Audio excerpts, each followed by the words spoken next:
엄마 장례식장에서 남편이 이혼 서류를 집어던졌습니다. 향 냄새도 채 가시지 않은 그 밤, 남편이 말했습니다. 장모님 장례식장에서 미안하긴 한데 그래도 산 사람은 살아야지. 이혼 도장 찍어줘. 뒤이어 시어머니는 팔짱을 낀 채 이렇게 말했습니다. 엄마 회사 부도 났으면 조용히 도장 찍고 우리 집안에서 나가. 그리고 우리 집에 빌어먹을 생각하지 마. 저는 바닥에 흩어진 서류를 직접 주워 서명했습니다. 울지 않았습니다. 싸우지도 않았습니다. 엄마의 마지막 밤이었으니까요. 그런데 그들은 아무것도 몰랐습니다.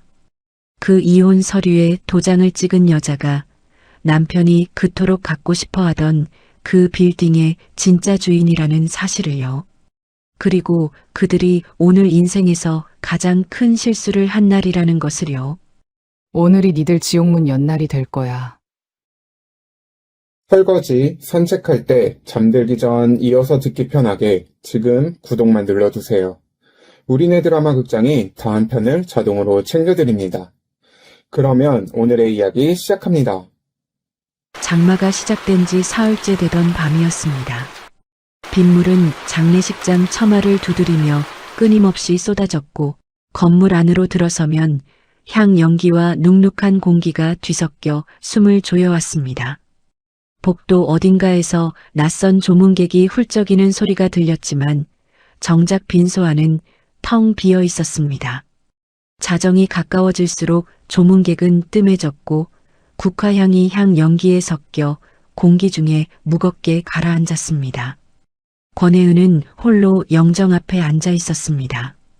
34살 상복을 입은 어깨는 몇 번이나 울어서 이미 축 처져 있었고 눈두덩이는 밤새 붓고 또 부어 거의 감기지도 않았습니다. 사진 속 엄마 이연자는 환하게 웃고 있었습니다. 생전에 그 웃음을 볼 때마다 마음이 따뜻해졌는데 지금은 그 웃음이 오히려 가슴을 도려내는 것 같았습니다. 예은은 두 손을 모아 무릎 위에 올리고 그저 엄마의 얼굴을 바라보았습니다. 무슨 말이라도 하고 싶었지만 아무것도 생각나지 않았습니다. 슬픔이 너무 커서 눈물도 말라버린 것 같았습니다. 발이는 내일 아침이었습니다. 엄마가 이 세상에 있는 마지막 밤이었습니다. 예은은 이 밤만큼은 엄마 곁에서 조용히 있어주고 싶었습니다. 아무 일도 일어나지 않기를 바랐습니다. 하지만 세상은 예은의 바람을 들어주지 않았습니다. 빈소 문이 삐걱 소리를 내며 열렸습니다. 들어오는 사람을 본 순간 예은의 가슴 한쪽이 서늘해졌습니다. 시어머니 박금자였습니다. 금자는 연분홍 재킷에 진주 목걸이를 단 화려한 차림이었습니다. 장례식장에 왔다고 믿기 어려운 옷차림이었습니다. 그녀는 빈소에 들어서자마자 향 연기를 손으로 휘휘 저으며 인상을 찌푸렸습니다. 에이, 재수 없어. 혀를 차는 소리가 빈소 안에 선명하게 울렸습니다. 예은은 천천히 고개를 돌렸지만 아무 말도 하지 않았습니다. 오늘 하루 종일 그랬던 것처럼 그냥 참았습니다. 싸울 기력이 없었습니다. 엄마를 보내는 마지막 밤이었으니까요. 남편 최동원은 빈소 구석 화환 뒤편에 서서 고개를 숙이고 통화를 하고 있었습니다. 예은은 처음엔 조문 관련 연락인가 싶었습니다. 조문객 안내라든지 내일 장지 차량 확인 같은 것들. 장례를 치르는 사흘 동안 동원이 발 빠르게 움직인 건 그런 일들 뿐이었으니까요. 그런데 동원의 목소리가 낮게, 아주 낮게 흘러나왔습니다. 나도 보고 싶어. 조금만 기다려. 이혼 서류만 주면 끝이야. 예은은 그 말을 듣고 숨이 멎었습니다. 심장이 한 박자 뒤늦게 뛰는 것 같았습니다. 잘못 들은 건 아닐까 싶어 귀를 의심했지만 동원이 수화기에 대고 낮은 목소리로 웃는 소리가 다시 들려왔습니다. 예은은 시선을 거두어 정면을 바라보았습니다. 엄마의 사진이 여전히 웃고 있었습니다. 5년이었습니다. 그 5년 동안 한 번도 없었던 그런 목소리로 남편이 다른 누군가에게 웃고 있었습니다. 잠시 후 동원이 통화를 마치고 예은의 곁으로 다가왔습니다. 그가 팔을 뻗어 예은의 어깨를 건드리는 순간 코끝으로 무언가가 스쳤습니다. 진하고 낯선 향이었습니다. 장미 향수였습니다. 예은이 한 번도 써본 적 없는 종류였습니다. 시선이 저절로 동원의 옷깃으로 향했습니다. 흰 셔츠 칼라에 붉은 자국이 번져 있었습니다. 립스틱이었습니다. 그것도 아주 진한 빨간색이었습니다. 가슴 깊은 곳에서 무언가가 와르르 무너지는 소리가 났습니다. 예은은 입술을 꽉 깨물었습니다. 엄마 장례식장이었습니다. 오늘 이 밤만큼은 이러면 안 된다고 생각했습니다. 하지만 동원은 기다려주지 않았습니다. 그는 예은의 팔을 잡아 비상구 쪽으로 끌고 갔습니다. 예은이 저항하려 했지만 동원의 손에 힘이 들어가 있었습니다. 삐걱거리는 비상구 문이 닫히자 빗소리가 더 가깝게 들려왔습니다. 형광등 하나만 깜빡이는 좁은 계단참이었습니다. 동원은 품에서 서류 봉투를 꺼내더니 말 한마디 없이 시멘트 바닥에 내동댕이 쳤습니다. 서류들이 바닥에 흩어졌습니다. 그때 뒤따라온 금자가 비상구 문을 열고 들어서며 팔짱을 꼈습니다. 마치 이미 다 알고 있었다는 듯 오래전부터 이 순간을 준비해온 사람처럼 들어섰습니다. 우리 집안 망하게 할 작정이니? 엄마 부도 났으면 조용히 도장 찍고 나가. 예은의 눈에 눈물이 고였습니다. 목이 메어왔습니다. 오늘 우리 엄마 발인이에요. 제발 이러지 마세요. 목소리가 떨렸습니다. 울지 않으려고 했는데 입술이 제멋대로 파르르 떨렸습니다. 동원은 그 모습을 보고도 눈 하나 깜짝하지 않았습니다. 오히려 한 발 더 다가서며 예은의 어깨를 거칠게 밀치고 낮은 목소리로 말했습니다. 연대보증 서서 지옥 가기 싫으면 지금 당장 사인해. 예은은 바닥에 흘러나온 서류를 내려다보았습니다. 이혼 서류였습니다. 손이 떨렸습니다. 머릿속이 텅 빈 것 같았습니다. 싸워야 한다는 생각이 들었다가 그냥 지쳤다는 생각이 그 위를 덮었습니다. 엄마가 눈을 감은 날 밤에 이 사람들과 고성을 지르고 싶지 않았습니다. 엄마의 마지막 밤을 이렇게 망치고 싶지 않았습니다. 5년이었습니다. 5년 동안 아침마다 밥을 차리고 시어머니 눈치를 보고 남편의 무관심을 견디며 살았습니다. 그 5년이 결국 이 서류 한 장이 되었습니다. 그리고 지금 이 순간 예은이 원하는 것은 하나뿐이었습니다. 엄마 곁으로 빨리 돌아가는 것이었습니다. 이 사람들의 얼굴을 더 이상 보지 않는 것이었습니다. 예은은 허리를 굽혀 서류를 집어들었습니다. 볼펜을 쥔 손 위로 눈물 한 방울이 뚝 떨어졌습니다. 서명란에 이름을 적었습니다. 권혜은. 두 글자를 쓰는 동안 예은은 엄마의 얼굴을 떠올렸습니다. 사진 속에서 웃고 있는 그 얼굴을요. 동원은 서류를 낚아채듯 가져갔습니다. 금자는 이게 맞지라고 한마디 던지며 먼저 계단을 내려갔습니다. 두 사람의 발소리가 멀어졌고 얼마 지나지 않아 장례식장 밖에서 고급 세단의 묵직한 엔진 소리가 들렸습니다. 기분 좋은 속도로 멀어지는 소리였습니다. 그 소리도 곧 빗소리에 삼켜졌습니다. 예은은 그 자리에 한참을 서 있었습니다. 비상구 창문으로 빗줄기가 유리를 타고 흘러내렸습니다. 형광등이 깜빡이는 소리만이 좁은 계단참을 채웠습니다. 이윽고 예은은 손에 들린 엄마의 기록 노트를 가슴에 끌어안았습니다. 빈소로 들어오기 전부터 주머니에 넣어두었던 노트였습니다. 엄마가 살아생전 늘 들고 다니던 표지가 낡고 귀퉁이가 해진 노트였습니다. 노트 겉면에 빗물이 튀어 있었습니다.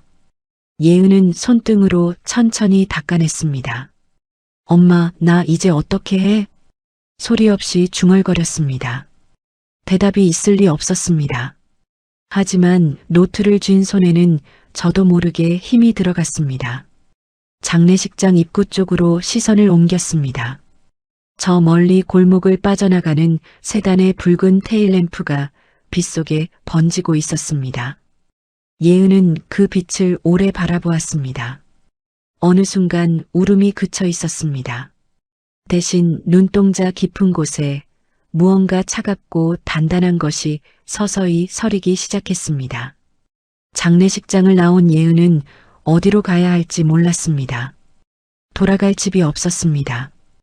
5년을 살았던 아파트는 이미 남편의 것이었고 친정집은 엄마가 없는 빈집이 되었습니다.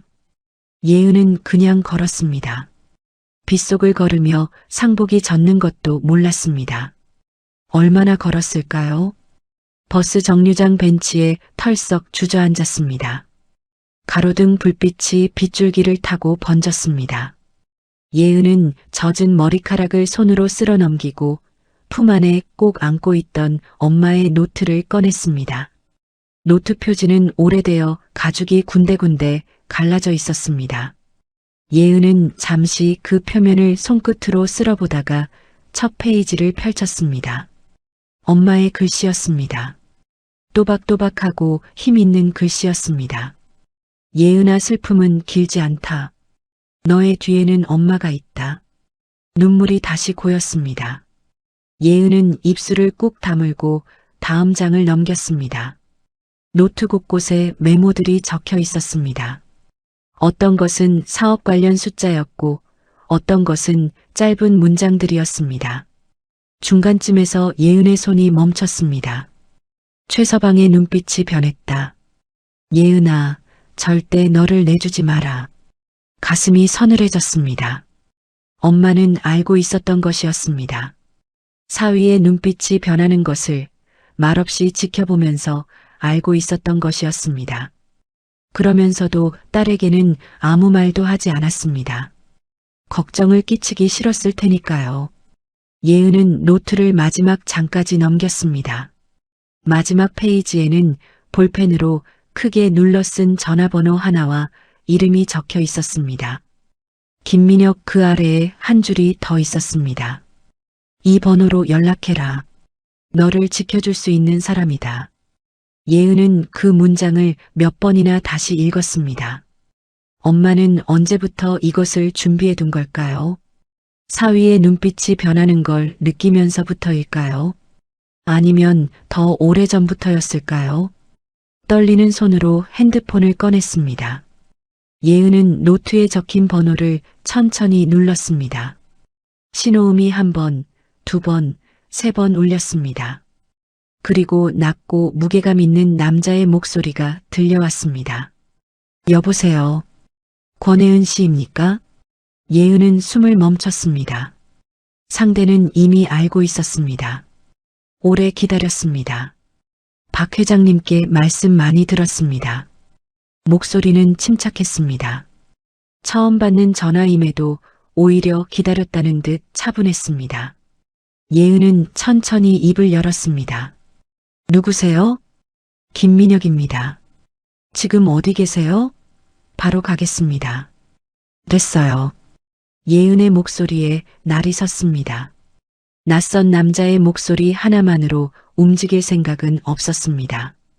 그때 민혁이 말했습니다.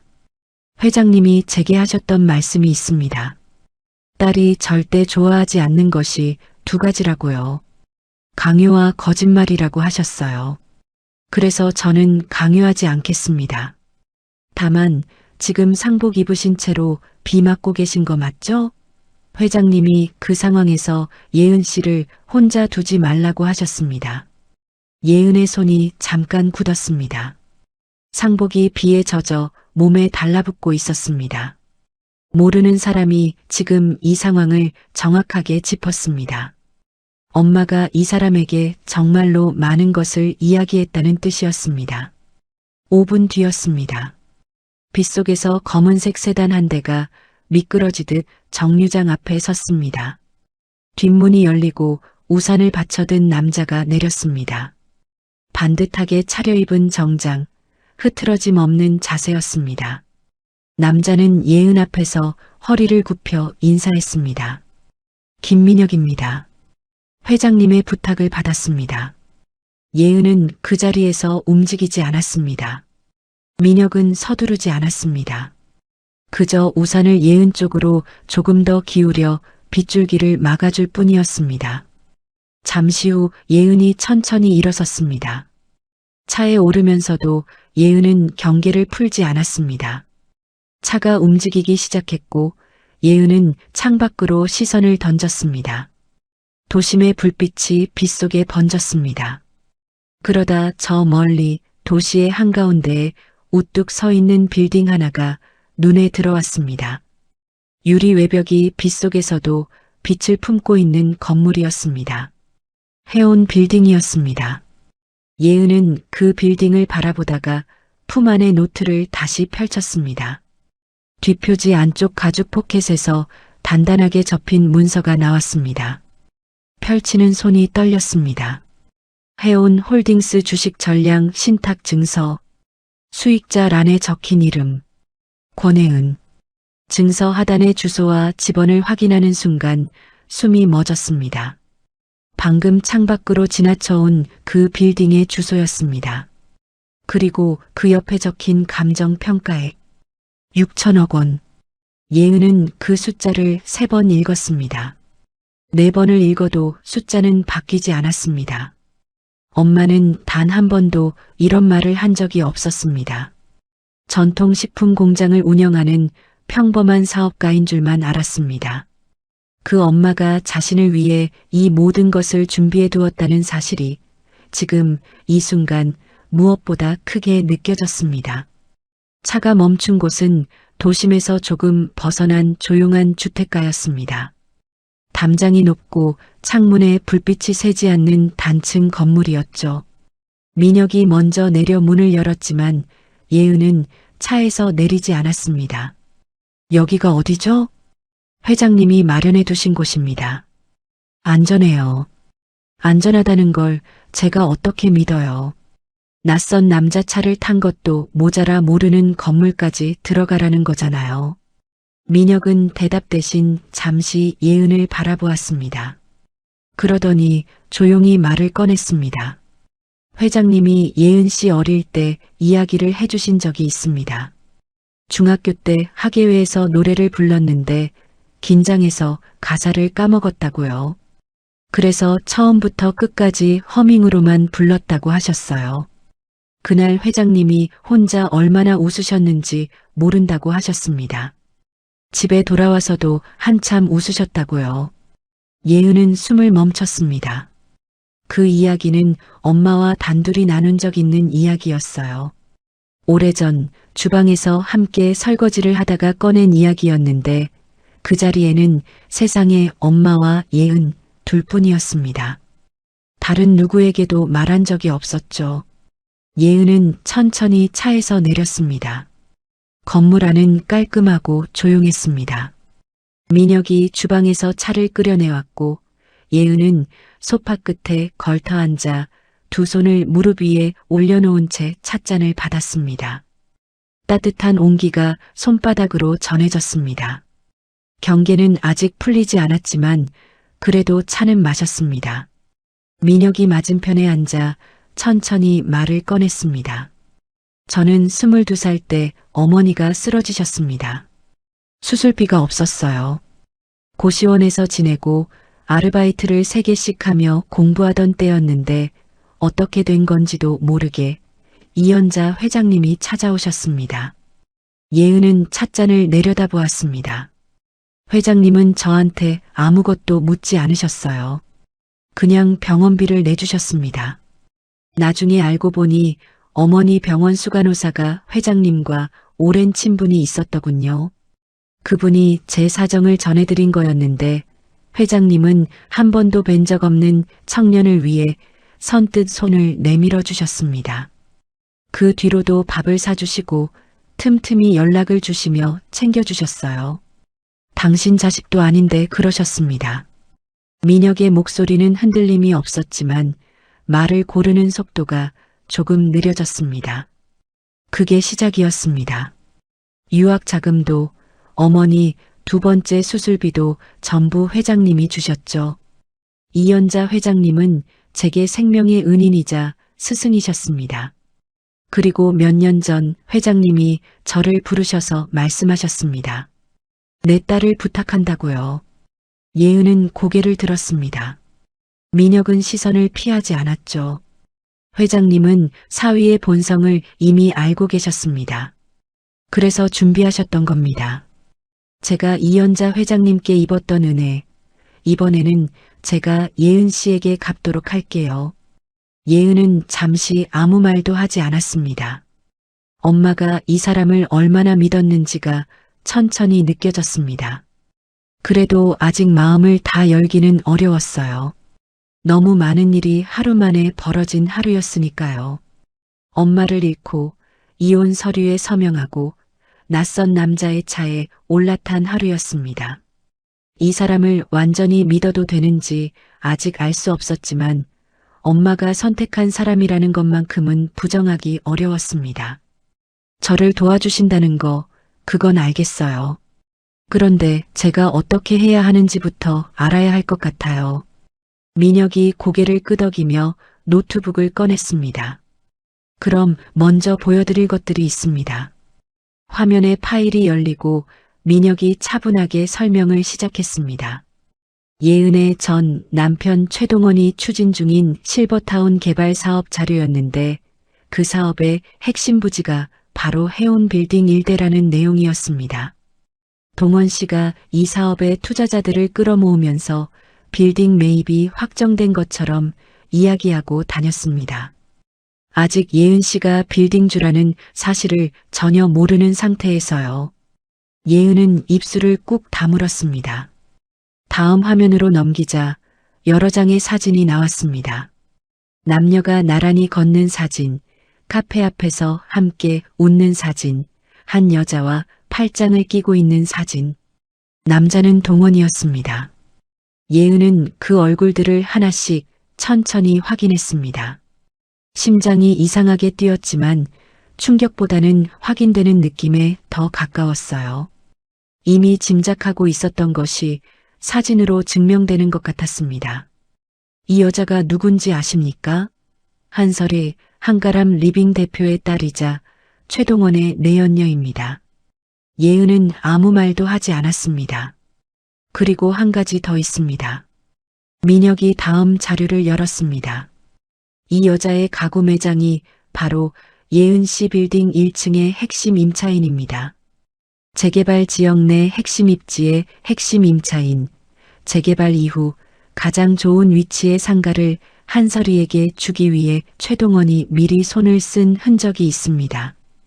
그 순간 코끝에 무언가가 스쳤습니다. 장례식장에서 동원의 옷깃에서 맡았던 그 향, 진하고 달콤한 장미 향수였어요.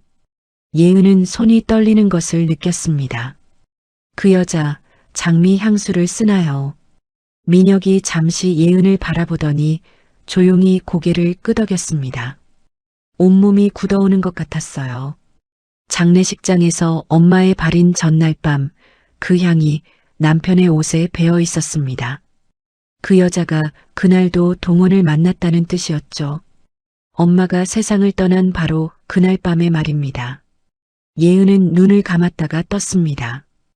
우리 엄마 건물에서 그 여자가 웃고 있었다니. 목소리가 낮게 나왔습니다.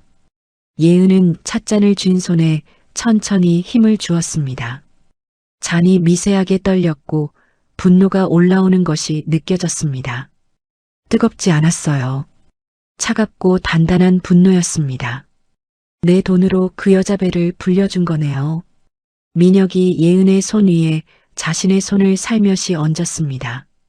이제 그들을 그 건물에서 끌어내릴 권리가 당신에게 있습니다. 예은은 천천히 고개를 들었습니다. 눈물은 없었어요. 더 이상 흘릴 눈물이 남아있지 않은 것 같았습니다. 엄마, 나 이제 울지 않아. 저들이 엄마의 빌딩에서 누린 모든 걸 지옥으로 바꿔줄게. 예은은 찻잔을 내려놓고 민혁을 똑바로 바라보았습니다. 가장 먼저 그 가구 매장부터 치고 싶어요. 변신은 하루아침에 되지 않았습니다. 민혁이 준비해둔 옷들이 옷걸이에 가지런히 걸려 있었습니다. 깔끔하게 재단된 재킷, 날렵한 라인의 바지, 굽이 있는 구두들이었죠. 예은은 그것들을 한참 바라보다가 조심스럽게 재킷 하나를 꺼내 입었습니다. 거울 앞에 서자 낯선 사람이 서 있었습니다. 겉모습은 분명 세련되었습니다. 그런데 눈동자 안에는 아직도 5년간 고개를 숙이던 사람이 남아 있었어요. 재킷을 입은 어깨가 어딘가 어색하게 내려앉아 있었고 표정도 어울리지 않는 옷을 걸친 것처럼 낯설었습니다. 예은은 자신의 눈을 들여다보다가 천천히 시선을 내렸습니다. 이 옷이 어울리는 사람이 되려면 먼저 안에 있는 것부터 바꿔야 한다는 생각이 들었습니다. 그날부터 민혁의 교육이 시작되었습니다. 등을 펴주세요. 회의실에 들어설 때 고개가 먼저 들어와야 합니다. 예은은 고개를 들었습니다. 그런데 잠시 후 어느새 다시 내려가 있었어요. 5년간 몸에 밴 습관이었습니다. 시어머니 앞에서, 남편 앞에서 늘 자신을 낮추던 자세였는데 스스로 그렇게 하고 있다는 사실조차 몰랐을 정도였으니까요. 죄송해요. 자꾸 그렇게 되네요. 괜찮습니다. 천천히 하시면 됩니다. 민혁은 재촉하지 않았습니다. 같은 동작을 20번이고 반복하면서도 목소리 톤 하나 바뀌지 않았죠. 그게 오히려 예은을 더 애쓰게 만들었습니다. 말투 교육도 쉽지 않았습니다. 상대의 눈을 똑바로 보고 낮고 또렷하게 말하는 것이 이렇게 어려운 일인지 몰랐어요. 처음 몇 번은 목소리가 문장 끝에서 올라가거나 중간에 쓸데없이 머뭇거렸고 내용이 맞아도 자신감이 없으면 상대에게 들린다는 것을 처음으로 실감했습니다. 한 번 더 해보시겠어요? 예은은 숨을 고르고 다시 말했습니다. 그리고 또 다시 말했습니다. 시간이 흐를수록 몸이 서서히 바뀌기 시작했고 고개를 드는 것이 조금씩 자연스러워졌어요. 말할 때 시선이 흔들리는 횟수도 줄었습니다. 하지만 마음속 두려움이 완전히 사라진 것은 아니었습니다. 내가 정말 이 사람들을 이길 수 있을까? 그 생각이 잠들기 전이면 어김없이 찾아왔습니다. 사흘째 되던 저녁 예은은 피곤함을 무릅쓰고 엄마의 노트를 펼쳤습니다. 엄마가 사업 초기에 적어둔 메모들이 있었는데 처음 공장을 열었을 때, 거래처가 계약을 파기했을 때, 직원들 월급을 못 줄 뻔했을 때 그 순간들마다 엄마는 노트에 짧게 적어두었습니다. 흔들리면 진다. 두려우면 더 크게 움직여라. 예은은 그 문장을 손끝으로 짚었습니다. 엄마도 이런 두려움이 있었겠구나 싶었어요. 그리고 그 두려움을 이겨낸 사람이 엄마였습니다. 예은은 노트를 덮고 눈을 감았다가 천천히 떴습니다. 엄마가 할 수 있었다면 자신도 할 수 있었습니다. 다음 날 아침 예은은 거울 앞에 섰습니다. 달라져 있었습니다. 고개가 먼저 들렸고 눈빛이 흔들리지 않았어요. 완벽하지는 않았지만 적어도 어제의 자신은 아니었습니다. 예은은 거울 속의 자신에게 작게 고개를 끄덕였습니다. 그 눈빛 안에 엄마가 있는 것 같았습니다. 민혁이 서류 하나를 가져왔습니다. 동원의 건설사 자금 흐름을 분석한 보고서였습니다. 여기 보시면 실버타운 사업의 투자자들에게 모집한 자금 중 일부가 법인 운영과 무관한 개인 계좌로 빠져나간 흔적이 있습니다. 금액과 시점을 보면 단순 실수로 보기 어렵습니다. 횡령 정황이었습니다. 예은은 서류를 훑으며 고개를 끄덕였습니다. 이건 나중에 쓸 수 있겠네요. 네. 때가 되면 검찰에 넘길 수 있습니다. 지금은 일단 보관해 두겠습니다. 예은은 서류를 내려놓고 동원의 실버타운 사업 구조도를 집어들었습니다. 빌딩 매입, 인허가, 분양. 그 모든 것의 시작점에 해온 빌딩이 있었습니다. 이 사업의 핵심 부지인 우리 빌딩을 절대 넘겨주지 않을 겁니다. 예은의 목소리는 낮고 단단했습니다. 더 이상 문장 끝이 올라가지 않았습니다. 그 다음으로 검토한 서류가 임대차 계약 해지 통보서였습니다. 수신인은 한설이 가구 매장이었죠. 임대료 연체 3개월, 시설물 무단 개조. 사유는 충분하네요. 예은은 서류 위에 볼펜을 올렸습니다. 사인을 하는 손이 떨리지 않았어요. 봉투가 봉해지고 퀵서비스 기사가 그것을 받아들고 문 밖으로 나갔습니다. 예은은 그 뒷모습을 보며 숨을 고르게 내쉬었습니다. 이제 되돌릴 수 없었고 되돌리고 싶지도 않았습니다. 비서실 모니터를 열었습니다. 동원에게서 온 메일들이 쌓여 있었는데 처음에는 공손했고 그 다음은 간절했고 마지막 것들은 조금 다급해지기 시작했어요. 대표님, 한 번만 만나 주십시오. 중요한 사업 제안이 있습니다. 예은은 읽고 다음으로 넘겼습니다. 답장은 하지 않았어요. 기다리게 하는 것도 전략이었습니다. 초조함이 쌓일수록 상대는 실수를 하기 마련이었으니까요. 민혁이 예은과 나란히 창가에 섰습니다. 당신의 전쟁은 이미 승리한 것과 다름없습니다. 예은은 고개를 돌려 민혁을 바라보았습니다. 아직 시작도 안 했는데요. 이미 판 위에 올라섰습니다. 그리고 판을 짠 건 예은 씨입니다. 예은은 창밖을 바라보았습니다. 도시의 야경이 펼쳐져 있었고 불빛이 보석처럼 깔린 그 아래 어딘가에 동원이 있을 것이고 서리가 있을 것이었습니다. 아직 아무것도 모른 채로요. 최동원, 너가 가장 믿는 사업 파트너부터 무너뜨려 줄게. 그리고 내일 아침이 그 시작이야. 예은은 유리창에 살며시 손을 얹었습니다. 그 손이 이제는 떨리지 않았습니다. 퇴거 통보는 오전 10시에 이루어졌습니다. 해온 홀딩스 법무팀 직원 2명이 전 남편의 내연녀 서리의 가구 매장으로 들어선 순간 매장 안 분위기가 싸늘하게 굳었습니다. 직원들은 공손하지만 단호했습니다. 임대차 계약 해지 통보서를 테이블 위에 올려놓고 퇴거 기한과 사유를 조목조목 설명했습니다. 임대료 3개월 연체, 시설물 무단 개조. 법적으로 하자가 없는 사유였죠. 서리의 얼굴이 순식간에 굳어졌습니다. 내가 누군지 알아? 이 건물 주인 당장 나오라고 해. 매장 직원들이 하나둘 고개를 숙이며 자리를 피했습니다. 법무팀 직원은 흔들리지 않았습니다. 차분한 목소리로 모든 절차는 서면으로 진행됩니다라고만 답하고 매장을 나갔습니다. 서리는 탁자를 손바닥으로 내리치며 전화를 꺼내 들었습니다. 동원은 20분도 채 되지 않아 달려왔습니다. 그리고 그때부터 건물주 비서실로 전화를 걸기 시작했습니다. 1번, 2번, 3번. 받지 않았습니다. 문자도 보냈습니다. 건물주 대표님, 저는 이 빌딩 부지와 관련하여 중요한 사업 제안이 있습니다. 딱 한 번만 연락 주십시오. 답장이 없었습니다. 동원은 로비 소파에 앉아 두 손으로 머리를 감싸쥐었습니다. 그 모습을 예은은 모니터로 지켜보고 있었습니다. 민혁이 마련한 외부 사무실이었습니다. 빌딩 곳곳에 설치된 보안 카메라 화면이 모니터 여러 칸에 펼쳐져 있었습니다.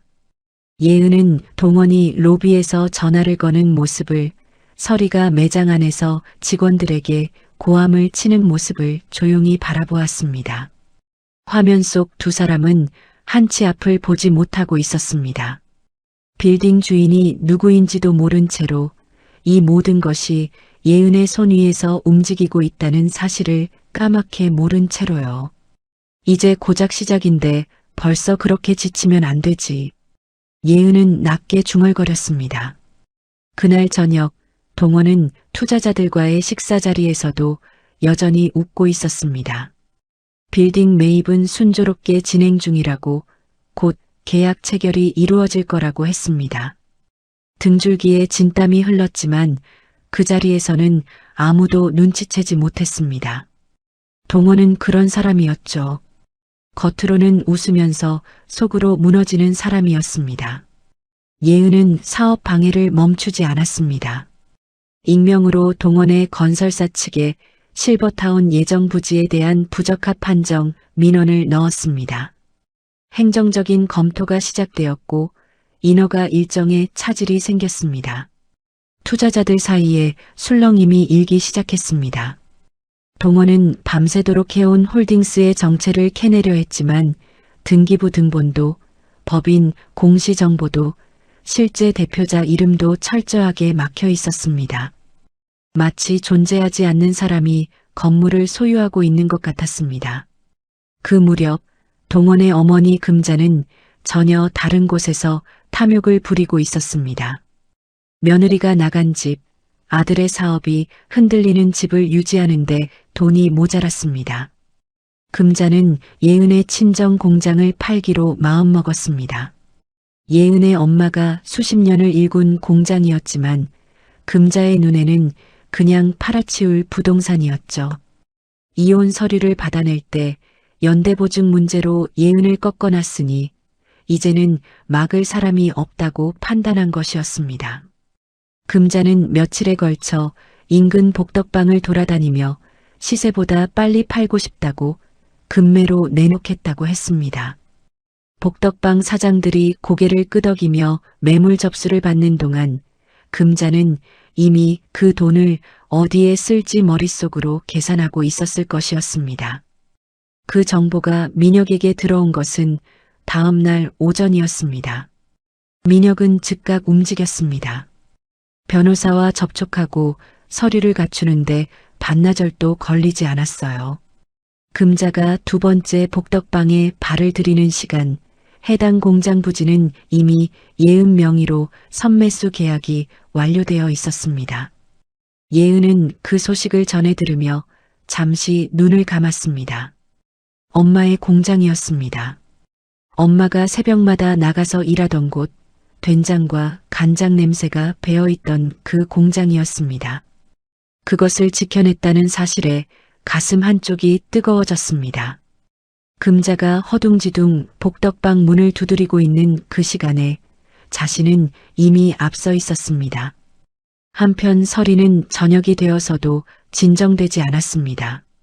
동원을 붙잡고 목소리를 높였습니다. 오빠가 해결해준다며, 여기에 내 건물 올려준다며, 오히려 지금 쫓겨날 판이야. 동원은 고개를 숙인 채 아무 말도 하지 못했습니다. 무슨 말을 해도 서리의 분노를 가라앉힐 수 없다는 걸 알았으니까요. 그때 금자에게서 전화가 왔습니다. 아야, 그 빌딩 주인 돈 좀 쥐어주면 해결되는 거 아니냐? 뭘 그렇게 복잡하게 생각해? 동원은 전화기를 쥔 손에 힘을 주었습니다. 어머니는 이 상황이 얼마나 복잡한지 전혀 모르고 있었습니다. 빌딩 소유주가 개인 돈 몇 푼에 움직일 사람이 아니라는 것도, 그 소유주의 정체 자체가 아직 아무도 모른다는 것도요. 동원이 지쳐 사무실을 나오는 시각, 예은은 민혁의 차 안에서 그 뒷모습을 조용히 바라보고 있었습니다. 가로등 불빛 아래 걷는 동원의 어깨가 내려앉아 있었고 걸음도 느렸습니다. 예은은 그 뒷모습에서 시선을 거두지 않았습니다.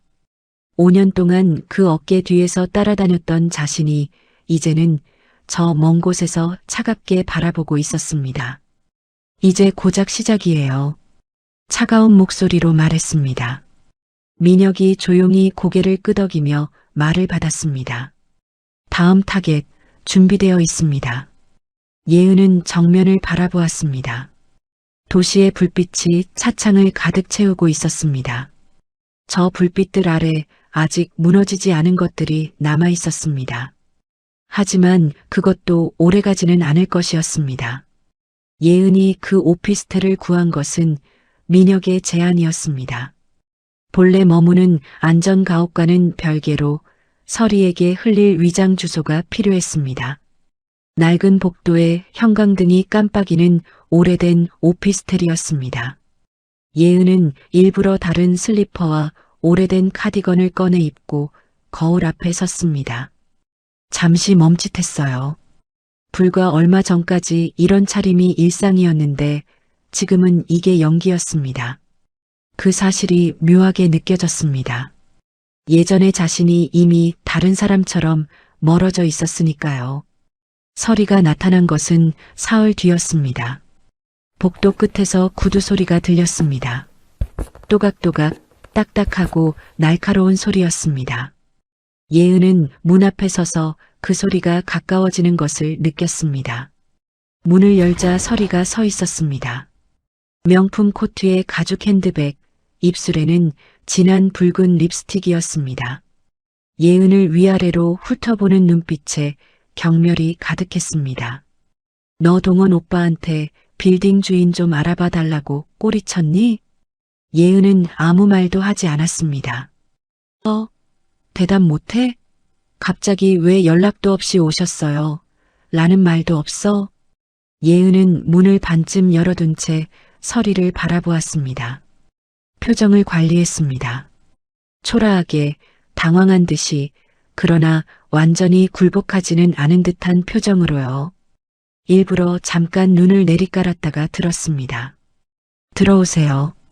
서리는 들어오면서도 코끝을 살짝 찡그렸습니다. 오피스텔 안을 한번 훑어보더니 비웃는 듯한 표정을 지었죠. 예은은 그 시선을 따라가지 않았습니다. 그냥 서리를 바라보았습니다. 언니, 빌딩 주인이 우리 매장 나가래. 너 때문이지? 네가 재수 없어서 이런 일이 생기는 거야. 서리의 목소리가 좁은 방 안에 울렸습니다. 예은은 천천히 고개를 들었습니다.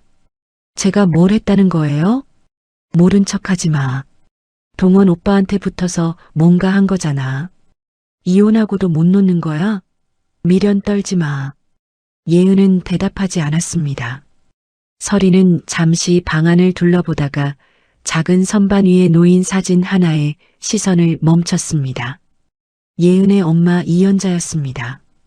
환하게 웃고 있는 사진이었습니다. 서리는 그 사진을 보더니 입꼬리를 올렸습니다. 이런 망한 집안 딸이랑 산 오빠가 불쌍해. 그 순간이었습니다. 예은의 손이 부르르 떨렸습니다. 손끝에서부터 올라오는 떨림이었어요. 분노가 목구멍까지 차올랐습니다. 저 입으로 하는 말들이 엄마를 향하고 있었습니다.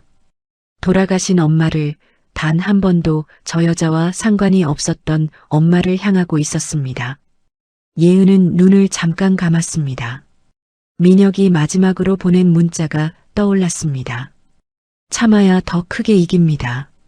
손에 힘을 주었습니다. 입술을 꾹 다물었습니다. 서리는 그 침묵을 자신이 이긴 것으로 받아들이는 것 같았습니다. 핸드백을 열더니 돈다발을 꺼냈습니다. 그리고 예은의 얼굴 앞에 그것을 내던졌습니다. 지폐가 흩어지며 예은의 발밑에 떨어졌습니다. 10,000원짜리가 여러 장 바닥에 풀린 채 놓였습니다. 서리는 그 돈 위를 명품 구두로 밟고 서며 말했습니다. 이거 줄 테니까 동원 오빠 눈앞에서 꺼져. 이 동네에서도, 이 나라에서도. 예은은 발밑의 지폐를 내려다보았습니다. 그리고 다시 서리를 바라보았습니다. 불쌍한 여자. 자기를 쫓아낸 사람이 내 발 앞에 돈을 던지고 있네. 서리는 눈치채지 못했습니다. 예은의 눈이 조금도 흔들리지 않는다는 것을요. 서리는 스스로가 이기고 있다고 생각하는 얼굴이었습니다. 그 확신이 오히려 예은을 더 차갑게 만들었습니다. 이렇게 망한 꼴 보니까 다시 기분이 좋아지네. 언니 쭉 이렇게 지내요. 서리는 그 말을 남기고 몸을 돌렸습니다. 구두 소리가 다시 복도를 울리며 멀어져 갔습니다. 예은은 그 소리가 완전히 사라질 때까지 문 앞에 서 있었습니다. 문을 닫고 잠시 그 자리에 서 있었습니다. 바닥에는 지폐들이 흩어져 있었고 선반 위 엄마의 사진은 그대로였습니다. 예은은 천천히 그 앞에 앉았습니다. 서리가 내뱉은 말들이 아직 귓가에 맴돌았습니다. 망한 집안. 그 말이 엄마의 사진 위에 얹혀 있는 것 같아 가슴이 조여왔습니다. 엄마는 그 어디에서도 저런 말을 들을 사람이 아니었습니다. 그것만큼은 예은이 분명하게 알고 있었습니다. 잠시 후 문이 조용히 열렸습니다. 민혁이었습니다. 그는 바닥에 지폐를 조용히 주워 모아 예은의 손 위에 올려놓으며 말했습니다. 방금 그 말 한설혜 씨에게 독이 되어 돌아갈 겁니다. 예은은 그 돈다발을 손 안에 쥐었습니다. 차갑고 납작한 감촉이었습니다. 한 가지 더 보고 드릴 게 있습니다. 민혁이 서류를 꺼냈습니다. 서리의 가구 매장이 친환경 인증을 받은 경위에 관한 문서였습니다. 인증 과정에서 시험 성적서가 위조되었다는 정황이 담겨 있었습니다. 시공 자재와 실제 사용 자재가 달랐다는 내용도 포함되어 있었습니다. 이거면 영업 정지도 가능하겠네요. 예은은 서류를 훑으며 낮게 말했습니다. 목소리에 분노는 없었어요. 차갑고 정확한 목소리였습니다. 민혁이 노트북을 열었습니다. 그리고 박금자 씨 명인 식품 출시 행사 일정이 잡혔습니다.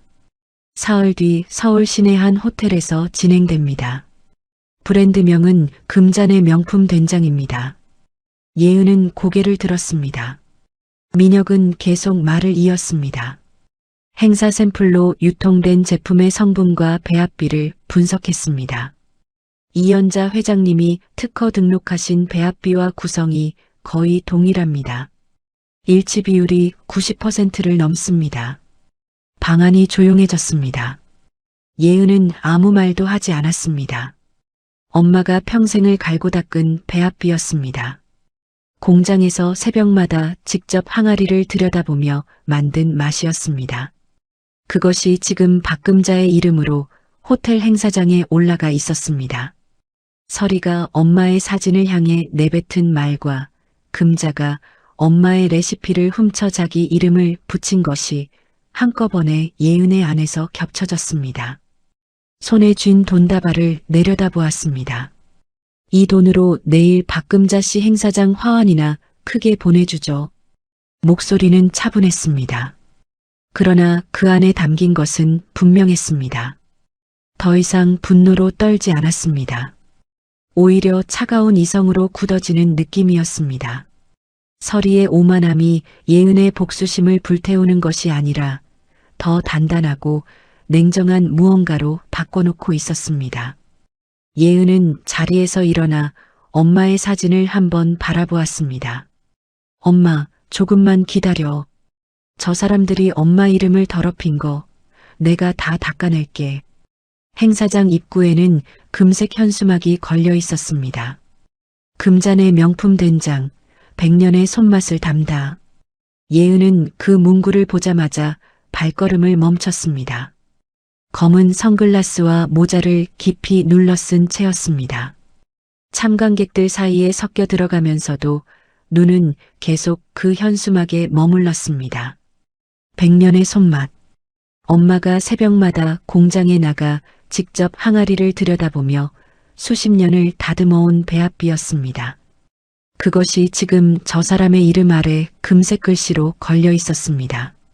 아무 일도 없었던 것처럼, 처음부터 자기 것이었던 것처럼요. 예은은 숨을 고르고 안으로 들어갔습니다.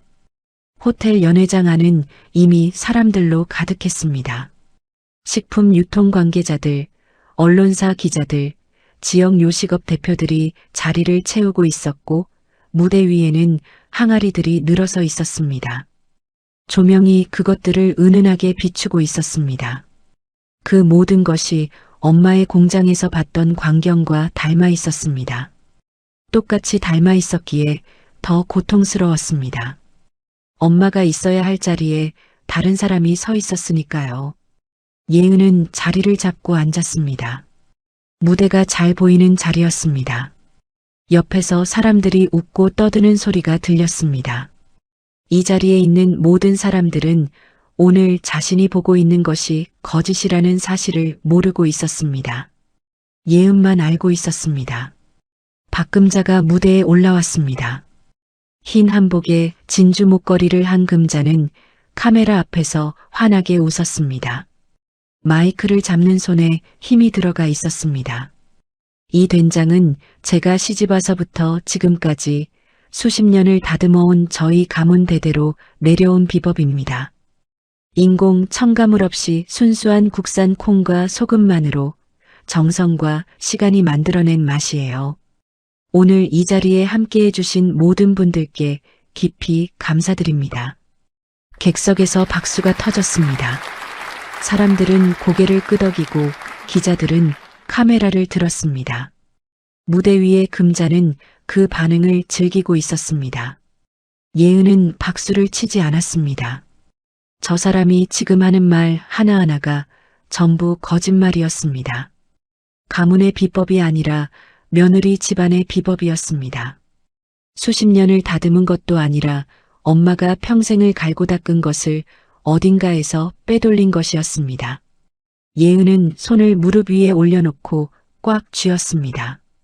분노가 가슴 안에서 끓어올랐지만 겉으로는 드러내지 않았습니다. 아직은 아니었습니다. 무대 한쪽에는 동원이 서 있었습니다. 투자자 서너 명과 함께였습니다. 목소리는 낮췄지만 자신감이 넘쳤습니다. 어머니 브랜드가 실버타운 입주민 식자재를 독점 공급하게 됩니다. 브랜드 가치와 수익 구조 둘 다 확보된 사업이에요. 이런 조합은 흔치 않습니다. 투자자들이 고개를 끄덕이며 명함을 꺼냈습니다. 동원은 그 명함을 두 손으로 받았습니다. 서리는 금자의 옆에 바짝 붙어 있었습니다.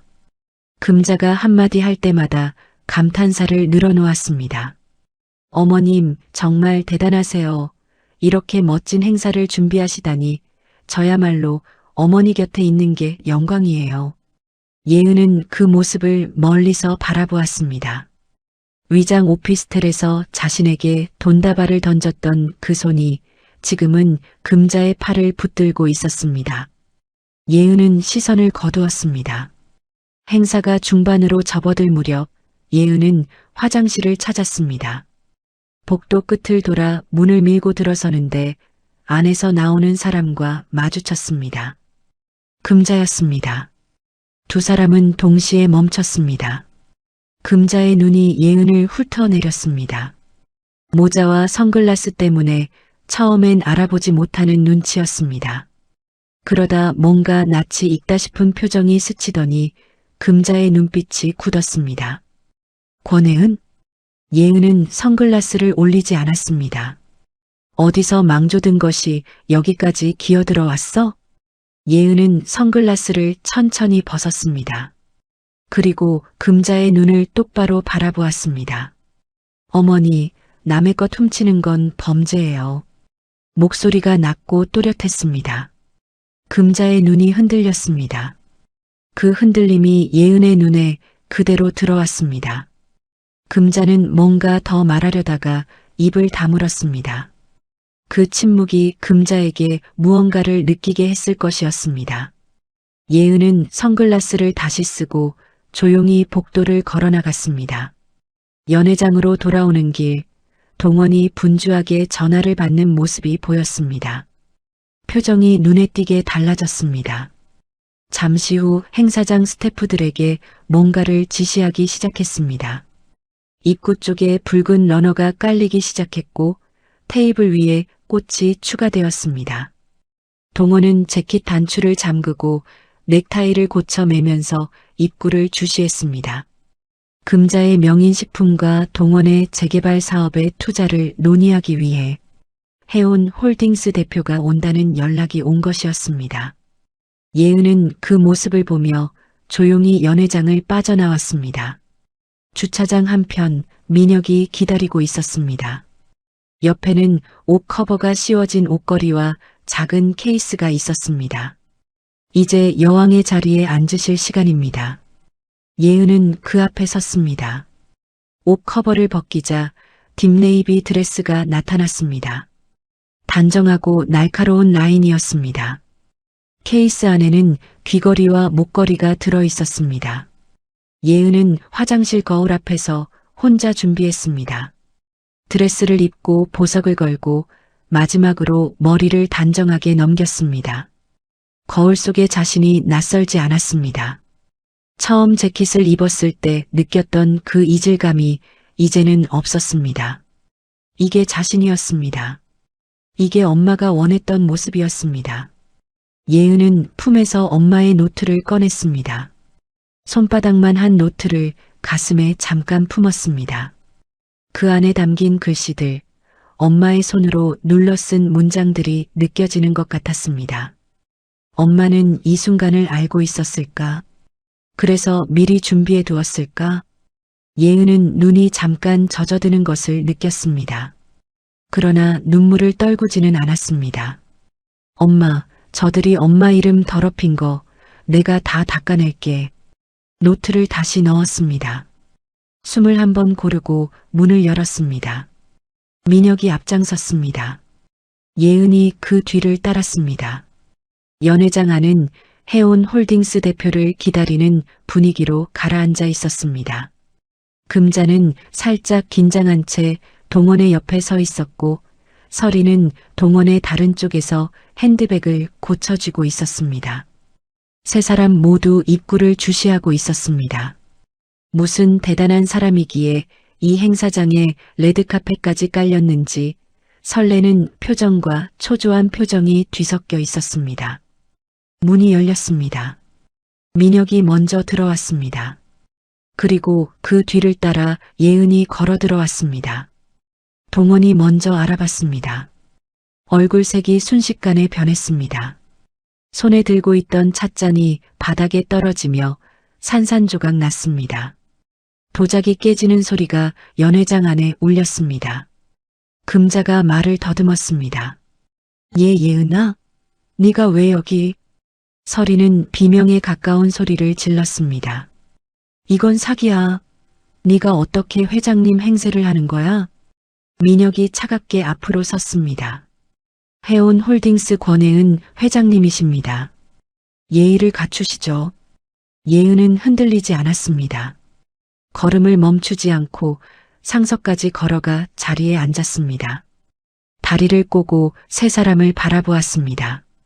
세 사람의 얼굴에서 당혹감이 공포로 바뀌는 것을 예은은 조용히 지켜보았습니다. 어서 오세요, 전 남편님. 그리고 전 시어머니님. 그 말이 연회장 안에 고요하게 떨어졌습니다. 그 순간 연회장 밖 복도에서 묵직한 발걸음 소리가 들렸습니다. 법원 집행관 2명이 들어섰습니다. 한 명이 봉인된 서류 봉투를 높이 들어 보이며 말했습니다. 레시피 도용 및 특허권 침해에 관한 가처분 결정을 집행합니다. 현재 전시 중인 제품과 관련 홍보물, 샘플 일체의 유통을 즉시 중지하십시오. 연회장 안이 순식간에 뒤집혔습니다. 기자들이 카메라를 돌렸습니다. 관계자들이 웅성거리며 자리에서 일어났습니다. 금자의 행사를 취재하러 왔던 그 카메라들이 이제 전혀 다른 장면을 담고 있었습니다. 금자가 비명을 질렀습니다. 누가 이런 짓을 해? 이게 뭐야? 내가 뭘 훔쳐? 이건 내 비법이야. 그 비명은 답을 얻지 못했습니다. 집행관들은 절차를 진행했고 행사 스태프들은 어찌할 바를 몰라 우왕좌왕했습니다. 동원은 투자자들을 붙잡으려 했지만 그들은 이미 자리를 뜨고 있었습니다. 서리는 금자 곁에서 멀찍이 물러나 있었습니다. 조금 전까지 팔을 잡고 있던 손이 어느새 사라져 있었습니다. 동원이 예은에게 달려왔습니다. 재킷 소매가 흐트러져 있었고 목소리는 떨리고 있었습니다. 예은아, 나야. 우리 사이에 이게 뭐야? 내가 잘못했어. 잘못한 거 알아. 그런데 지금 이건 너무한 거 아니냐? 제발 한 번만 얘기하자. 예은은 돌아보지 않았습니다. 전 남편으로서 마지막 배려로 드리는 말씀이에요. 오늘 이후로는 법무팀을 통해 연락하세요. 동원이 예은의 앞을 막아섰습니다. 실버타운 사업, 그거 나 한번 도와줘. 투자자들 다 모았어. 그 사람들 피해는 생각 안 해? 우리 어머니는 어떻고? 예은은 그 자리에서 멈추지 않았습니다. 걸음을 유지한 채 차갑게 말했습니다. 투자자 피해는 처음부터 횡령하지 않았으면 없었을 거예요. 예은은 연회장 밖으로 나왔습니다. 고급 세단의 뒷문이 열려 있었습니다. 예은은 조용히 차에 올라탔습니다. 문이 닫혔습니다. 창밖으로 연회장의 불빛이 보였습니다. 사람들이 뛰어나오고 목소리가 뒤섞이고 누군가는 전화를 걸고 있었습니다. 예은은 그것을 바라보며 눈을 감았다가 떴습니다. 복수의 서막이 끝났습니다. 내일 본 게임이 시작될 것이었습니다. 해온 빌딩 50층 엘리베이터 문이 열리며 복도가 펼쳐졌습니다. 통유리 너머로 도시 전체가 내려다 보이는 높이였죠. 이 층수에서 보면 아래의 것들이 다 작아 보였습니다. 오가는 사람들도 차들도 건물들도요. 복도 끝 펜트하우스 회의실 문 앞에 동원, 금자, 설의 세 사람이 서 있었습니다. 동원은 재킷 단추를 3번이나 잠갔다 풀었습니다. 설이는 핸드백 끈을 손에 감았다 풀기를 반복했고 금자만이 표면적으로는 여유로운 척 웃고 있었습니다. 어떤 대단한 분위기에 이렇게 얼굴도 안 보여주나. 에이, 돈 앞에서 별것 없지. 잘 대접해드리면 다 풀려. 조금 찝찝한 게 해온 홀딩스, 해온 빌딩 이름이 비슷한 건 우연이겠지? 금자의 말에 동원은 고개를 끄덕였지만 표정은 굳어 있었습니다. 어제 행사장에서 집행관들이 들이닥친 이후 밤새 잠을 자지 못했고 투자자들이 연락을 끊기 시작했습니다. 몇몇은 직접 찾아와 계약 파기를 요구했죠. 이 자리에서 빌딩 메인 문제를 해결하지 못하면 사업 전체가 무너지는 것은 시간 문제였습니다. 비서가 세 사람을 회의실 안으로 안내했습니다. 회의실은 넓었습니다. 긴 테이블 한쪽 끝에 3개의 의자가 놓여 있었고 상석 쪽에는 의자 하나가 비어 있었습니다. 세 사람은 창밖으로 도시 전체가 펼쳐진 자리에 앉아 기다렸고 5분, 10분이 지났습니다.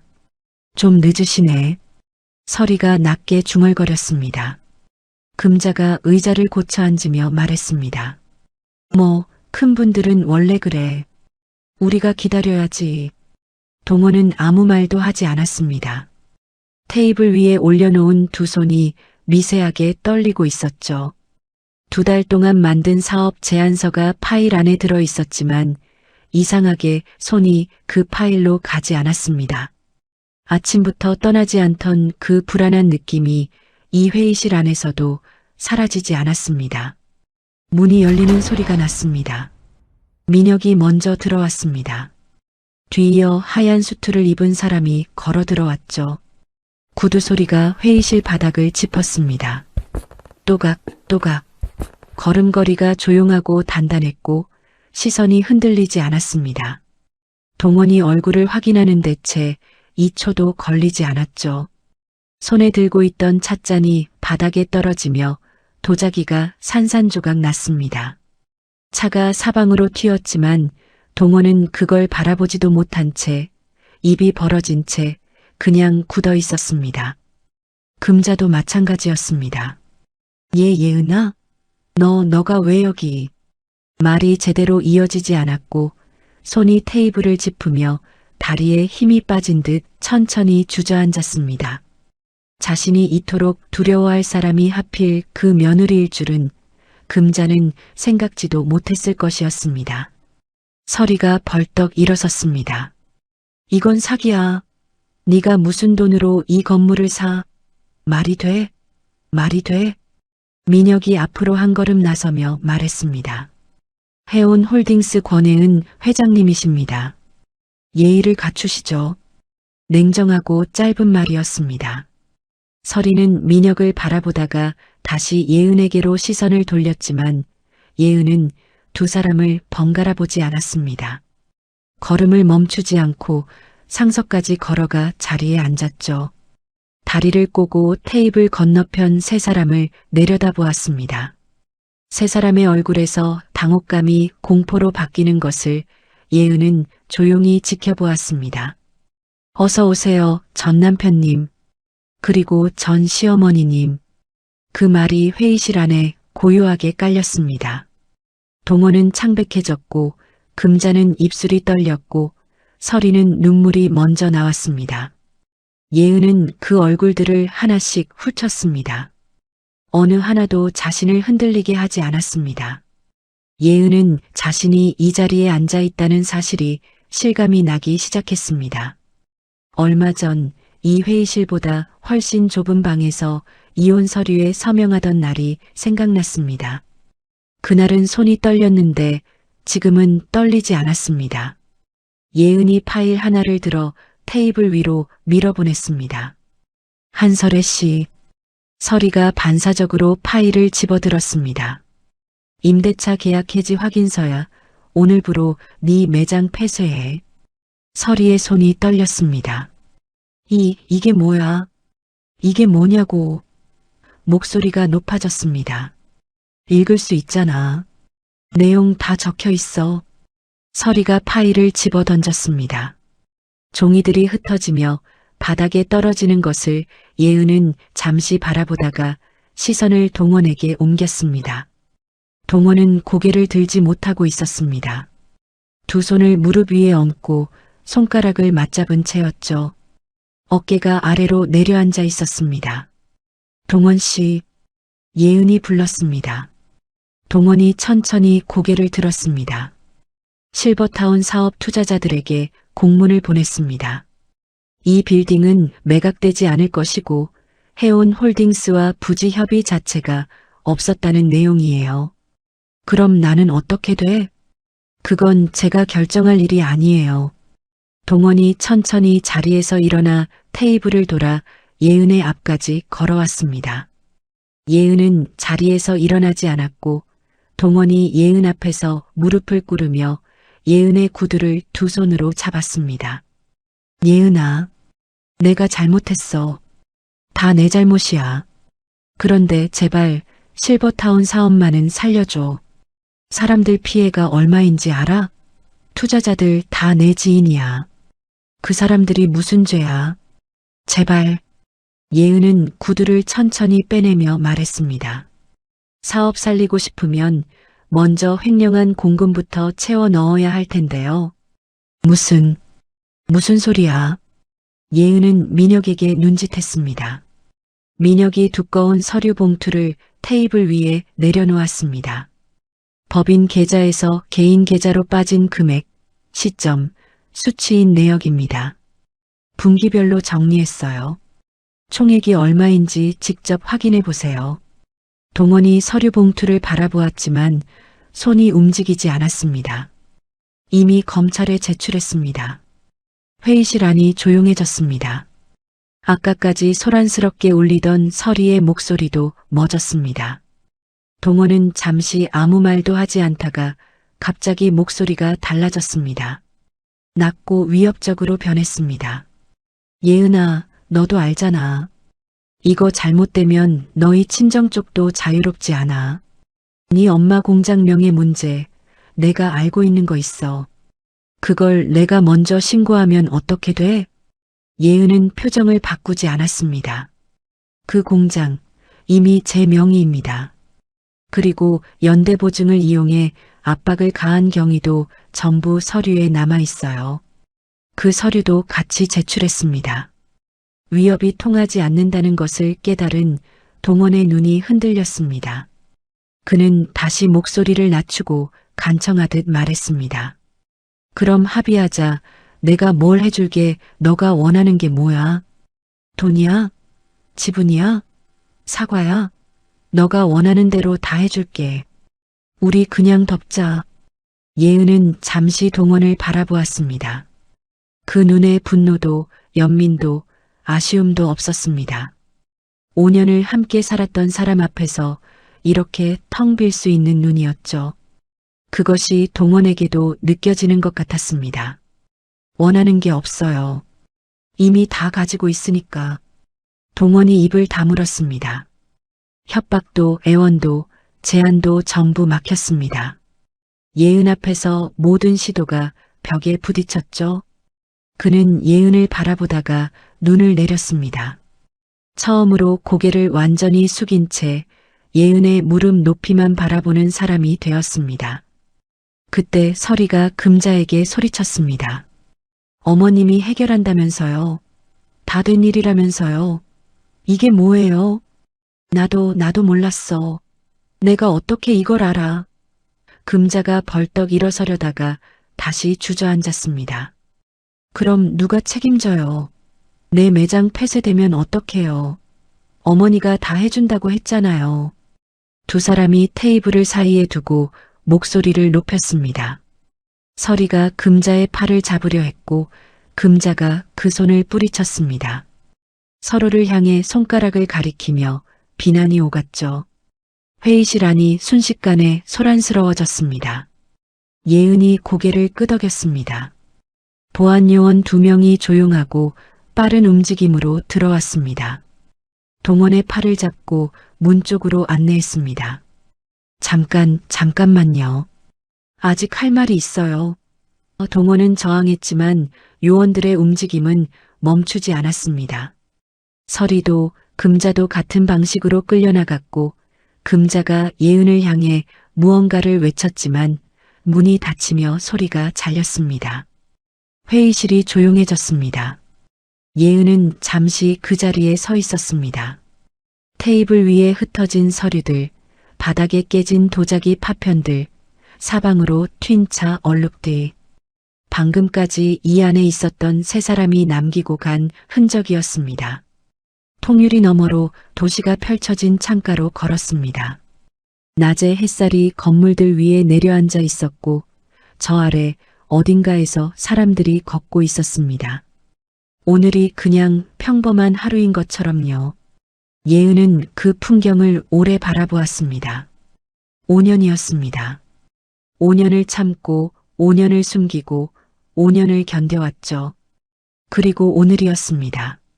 예은은 유리창 위에 손을 얹었죠. 차갑고 단단한 감촉이었습니다. 엄마가 손에 쥐어준 노트 한 권이 여기까지 데려다 줬습니다. 엄마 봤지? 이제 시작이야. 소리 없는 말이었습니다. 입술만 조금 움직였고 눈가가 살짝 젖어드는 것이 느껴졌습니다. 민혁이 예은의 옆에 와서 섰습니다. 두 사람은 잠시 같은 방향을 바라보았고 도시의 햇살이 창에 닿아 있었습니다. 정말 멋지셨습니다. 민혁의 목소리는 낮고 진심이 담겨 있었습니다. 예은은 그 말을 들으며 조용히 눈을 감았다가 떴습니다. 아직 끝나지 않았어요. 알고 있습니다. 그래도 오늘만큼은요. 예은은 작게 고개를 끄덕였습니다.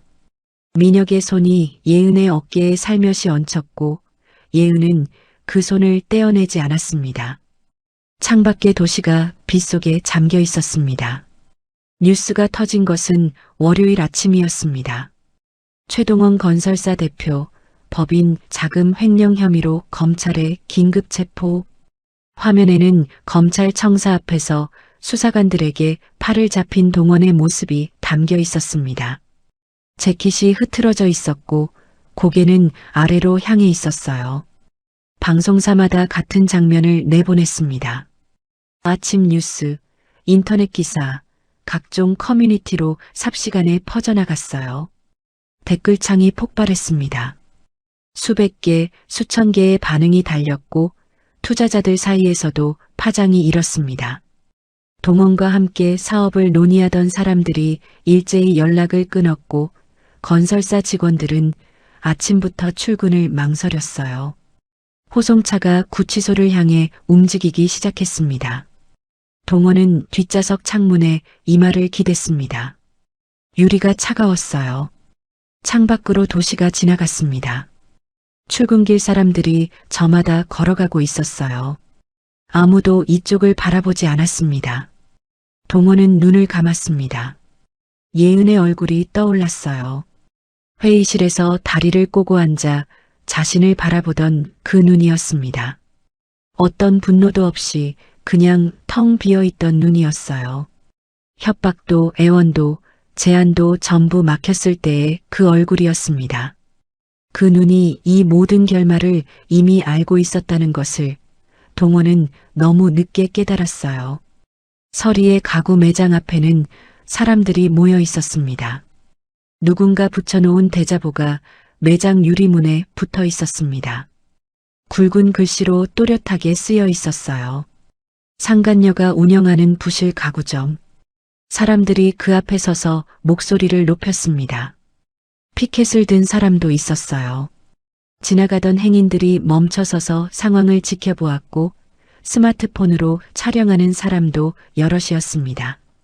매장 안에서는 직원들이 어찌할 바를 몰라 우왕좌왕하고 있었어요.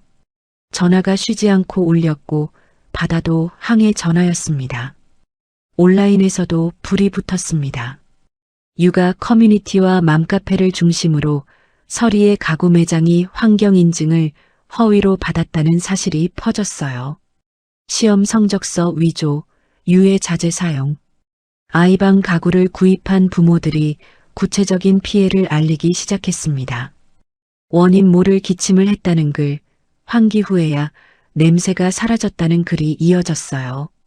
불매운동이 삽시간에 확산되었고 항해 방문객이 매장 앞을 채웠습니다. 그 와중에 서리의 아버지가 매장 앞에 나타났습니다. 중년을 넘긴 사람이었어요. 모여있는 사람들과 대자보를 보더니 천천히 무릎이 꺾이며 주저앉았습니다. 자식 교육 잘못 시킨 내 죄다. 힘없는 목소리였습니다. 주변 사람들이 부축하려 했지만 그는 한동안 그 자리를 떠나지 않았어요. 그 후 얼마 지나지 않아 서리의 가구 회사는 최종 부도 처리되었습니다. 서리는 텅 빈 매장에 혼자 남겨졌습니다. 직원들이 빠져나가고 간판이 내려지고 진열된 가구들 사이에 서리 혼자 서 있었습니다. 전에는 손님들이 오가고 직원들이 움직이고 항상 소리가 있던 곳이었어요. 이제 그것이 전부 사라지고 서리만 남았습니다. 한동안 아무것도 하지 않고 그냥 서 있었습니다. 그러다 갑자기 손바닥으로 가구 옆면을 쳤어요. 한 번, 두 번 발로 걷어차기도 했습니다. 목소리가 터져 나왔습니다. 이건 억울하다고, 자기가 왜 이래야 하냐고 소리쳤어요. 그 소리가 텅 빈 공간에 울리다가 쓰러졌습니다. 들어주는 사람은 없었어요. 분노도 원망도 공간 안에서 메아리치다 사라졌습니다. 금자가 아파트를 떠난 날은 그달 말이었습니다. 낡은 이삿짐 트럭이 아파트 입구에 서 있었습니다. 흠집이 많은 트럭이었어요. 금자는 짐을 싣는 것을 직접 도왔습니다. 달리 도와줄 사람이 없었어요. 아들은 구치소에 있었고 서리는 연락이 끊겼습니다. 마지막으로 엘리베이터 문이 닫히기 직전에 금자는 뒤를 돌아보았어요. 50평 아파트 복도가 눈에 들어왔습니다. 오래 살았던 곳이었어요. 문이 닫혔습니다. 반지하 방으로 들어가는 날 금자는 오래 앉아 있었습니다. 낮인데도 방이 어두웠어요. 어디선가 곰팡이 냄새가 났습니다. 창 아래로 보이는 것은 도로를 지나는 사람들의 발뿐이었어요. 금자는 주방을 바라보았습니다.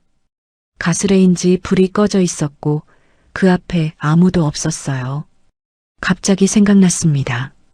예은이 아침마다 차려주던 밥이었어요. 된장국, 나물 반찬, 갓 지은 쌀밥이었습니다. 아무 말 없이 차려놓고 자기 할 일을 하던 그 며느리였어요. 한 번도 고맙다고 말한 적이 없었습니다. 오히려 트집을 잡고 구박했어요. 그 밥상이 얼마나 귀한 것이었는지 이제야 알았습니다. 왜 그때 그것이 고마운 줄 몰랐는지, 금자는 혼자 앉아 눈물을 닦았어요. 그러나 이미 너무 늦은 눈물이었습니다.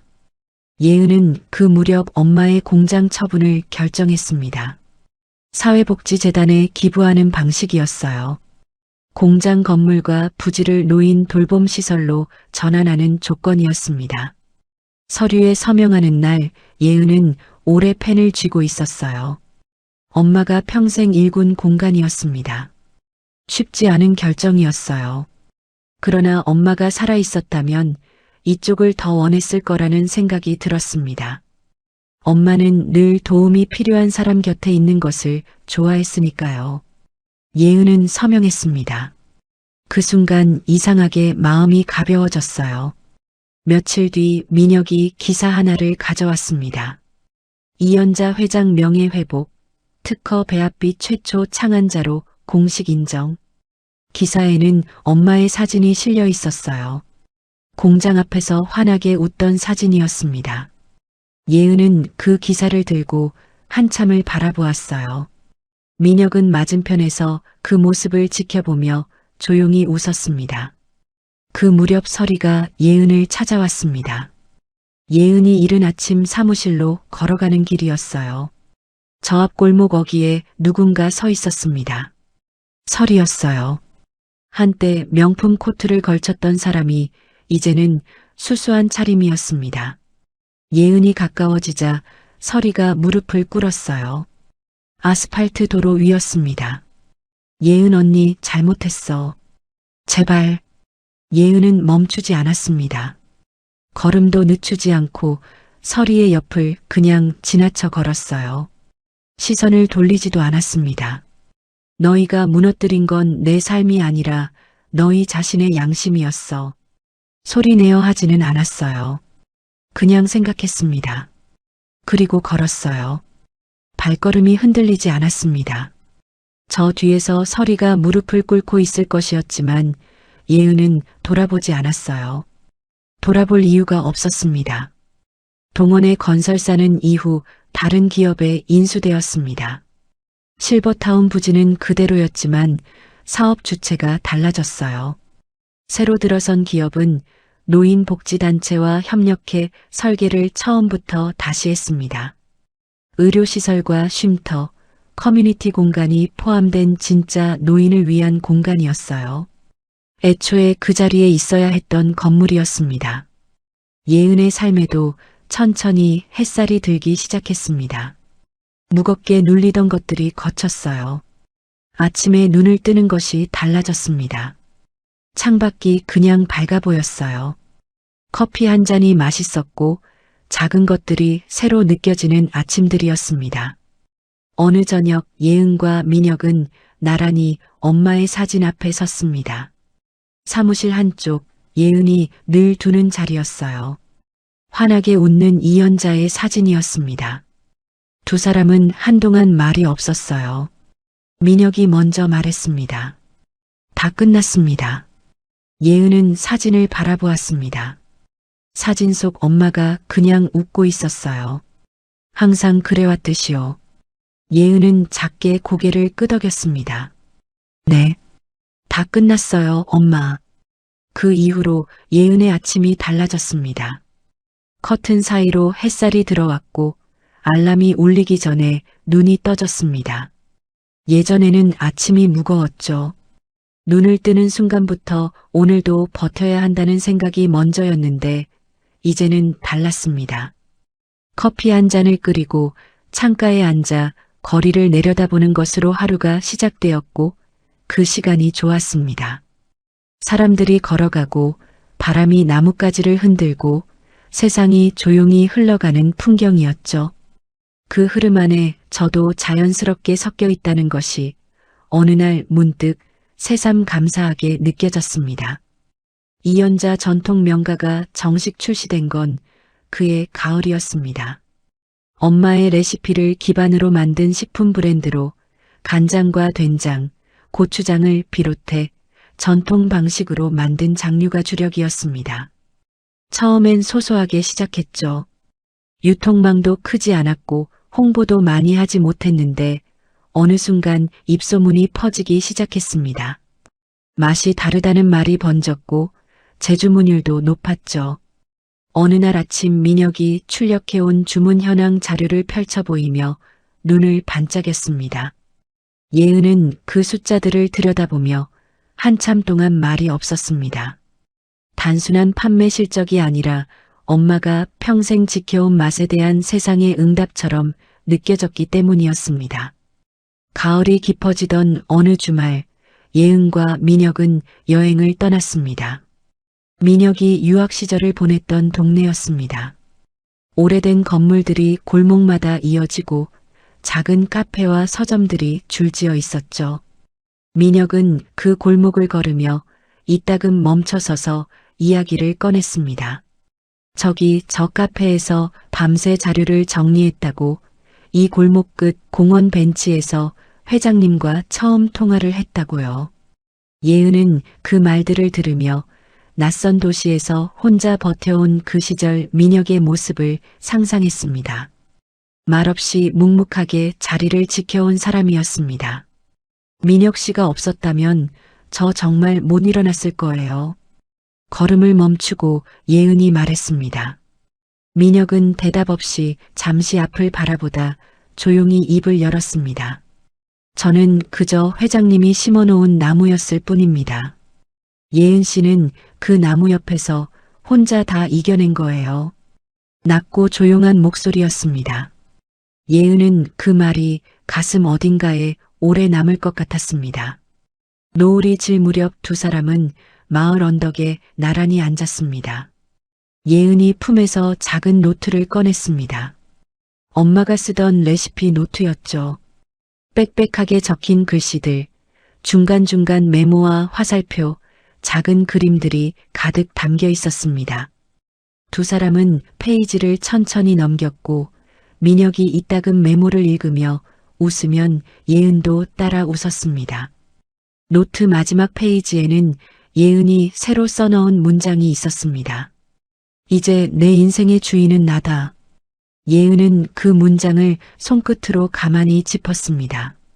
그 무렵 금자와 동원의 소식이 간간히 들려왔습니다. 금자는 반지하에서 폐지를 주우며 지내고 있었고 동원은 공사판에서 마기를 시작했다고 했습니다. 예은은 그 소식을 들었을 때 분노가 올라오지 않았습니다. 미움도 아니었고 통쾌함도 아니었죠. 그냥 멀리서 낯선 사람들의 이야기를 듣는 것 같은 느낌이었습니다. 언제부터였는지 알 수 없지만 그들이 예은의 세계에서 차지하는 자리는 이미 없어져 있었습니다.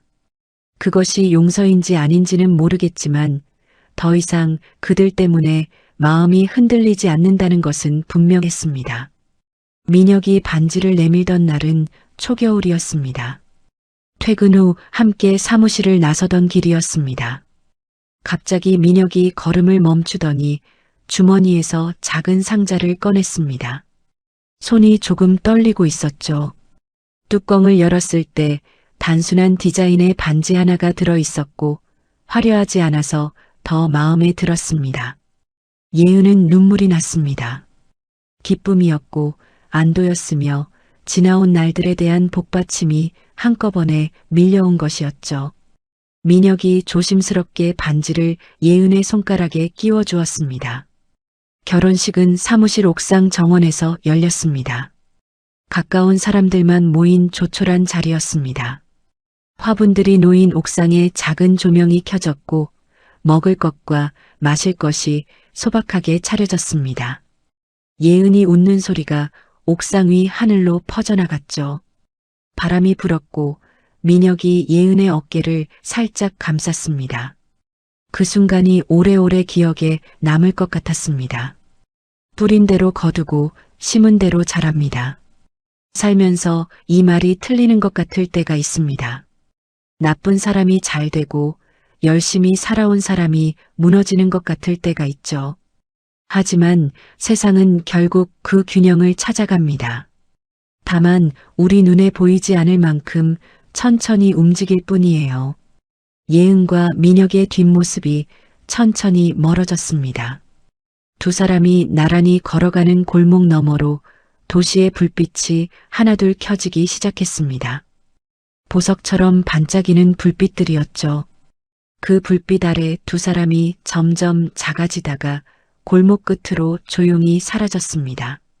엄마, 나 이제 정말 행복해. 여러분, 오늘 이야기 어떻게 보셨나요? 예은은 남편에게 버림받고 시어머니에게 짓밟히고 엄마마저 잃은 상황에서도 끝까지 쓰러지지 않았습니다. 억울함을 품고 혼자서 버텼고 결국 자기 힘으로 일어섰습니다. 저는 이 이야기를 준비하면서 한 가지를 계속 생각했어요. 나를 무시했던 사람들에게 복수하는 것보다 내 삶을 빛나게 만드는 것이 진짜 이기는 방법이라는 것을요. 동원은 감옥에 갔고 서리는 길바닥에 무릎을 꿇었습니다. 예은이 그것을 원해서가 아니라 그렇게 살았기 때문에 그렇게 된 겁니다. 뿌린 대로 거두는 거예요. 혹시 지금 억울한 상황을 견디고 계신 분이 계신가요? 내가 이렇게까지 해야 하나 싶은 순간이 있으신가요? 이런 분들에게 이번 이야기가 자그마한 위로와 통쾌한 대리만족을 드렸기를 바랍니다. 오늘 이야기가 마음에 남으셨다면 구독과 알림으로 다음 만남을 예약해두세요. 우리네 드라마 극장이 다시 찾아갑니다. 그리고 오늘 이야기를 듣고 느낀 감정과 생각을 댓글로 소통해주세요.